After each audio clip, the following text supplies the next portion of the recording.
नमस्कार आदरणीय पालक आणि विद्यार्थी मित्रांनो. परत एकदा स्वागत आहे तुमचं मेडिकल सिम्प्लिफाईड या चॅनलवरती.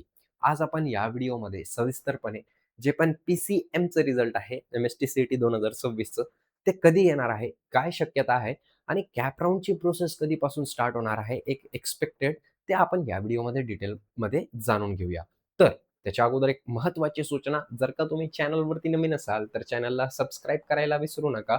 कारण जी पण नोटिफिकेशन या एम-एस-टी-सी-ई-टीवरती येत असते किंवा जेव्हा आपण एम-एस-टी-सी-ई-टीचा रिझल्ट लागणार किंवा जे पण कट ऑफ असणार आहे सगळ्या टॉप कॉलेजेसचे ते या चॅनलवरती आपण अपलोड करणार आहोत. तर चॅनलला सबस्क्राईब करून घ्या आणि त्याच्यासोबतच बेल आयकॉन जे आहे ते पण तुम्ही हिट करून द्या.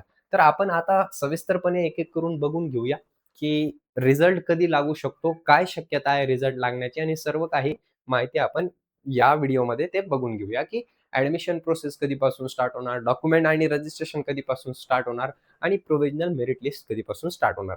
मी जास्त वेळ तुमचा घेणार नाही. फक्त एक्सपेक्टेड डेट्स तुम्हाला सांगणार आहे आणि ते एक्सपेक्टेड डेट्स कुठून आलेले आहे, तर ते एक्सपेक्टेड डेट व्हेरियस सोर्सेसनुसार आलेले आहे. त्याच्या सोबतच जे प्रिव्हियस इयर मागच्या वर्षीचा ट्रेंड होता, त्यानुसार आपण हे काढण्यात आलेलं आहे. हे एक एक्सपेक्टेड आहे. तर जे पण तुमचं फर्स्ट आणि सेकंड अटेम्प्टचं रिझल्ट आहे आणि फायनल रिझल्ट जे पण आहे, ते पण फायनल रिझल्ट असणार आहे तुमचं ते 7 जून टू 15 जूनपर्यंत येण्याची खूप जास्त शक्यता आहे. त्याच्यानंतर ॲडमिशन प्रोसेस जी पण असणार आहे तुमची ती 25 जूनपासून एक्सपेक्टेड आहे. सा साधारणपणे 10 दिवस त्याला लागत असतात. काय स्टार्ट व्हायला? ॲडमिशन प्रोसेस स्टार्ट व्हायला. ॲडमिशन प्रोसेस जशी स्टार्ट झाली, तर त्याच्या जसं स्टार्ट होत असते, तसंच आपल्याला काय दिसायला भेटत असतं, की डॉक्युमेंट आणि रजिस्ट्रेशन फॉर्म सुटत असतात. किती दिवसासाठी? 10 ते 15 दिवसाच्या सुमारास. तर याच्या एक एक्सपेक्टेड आपण धरून चालू शकतो, की अ, 14 जुलैपर्यंत ते येऊ शकतात. त्याच्यासोबतच जसंच ते संपलं 10 ते 15 दिवस झाले ॲडमिशन प्रोसेस 25 जूनला स्टार्ट झाली. डॉक्युमेंट आणि रजिस्ट्रेशन. तर त्याच्यानंतर 10 ते 15 दिवस कशाला लागतात? तर डॉक्युमेंट आणि रजिस्ट्रेशनला लागतात. त्याच्यानंतर प्रोव्हिजनल मेरिट लिस्ट येत असते.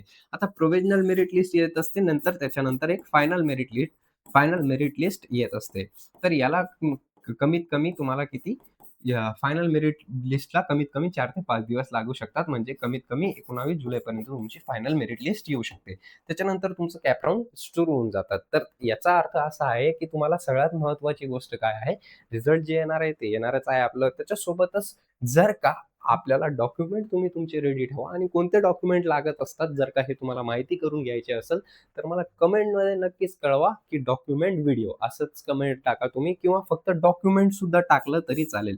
फक्त डॉक्युमेंट सुद्धा टाकलं तुम्ही कमेंटमध्ये, तर मी नक्कीच तुमच्यासाठी एक-एक डॉक्युमेंटबद्दल सविस्तर माहिती देऊन टाकेल, की कोणते-कोणते डॉक्युमेंट आपल्याला काउन्सिलिंगसाठी इथं लागणार आहे. तर आय होप तुम्हाला एकदम शॉर्ट ड्युरेशनमध्ये, एकदम कमी वेळामध्ये तुम्हाला हे समजलं असेल, की एक्सपेक्टेड काय आहे. ठीक आहे. आणि जसं रिझल्ट येईल, तसंच आपण या चॅनलवरती काय करणार आहोत, व्हिडिओ अपलोड करणार आहोत. त्याच्यासोबतच मार्क व्हर्सेस पर्सेंटाईल पण आपण 2-3 दिवसात रिझल्टच्या लागल्यानंतर 2-3 दिवसात आपण मार्क व्हर्सेस पर्सेंटाईलचं पण काय करून घेऊया.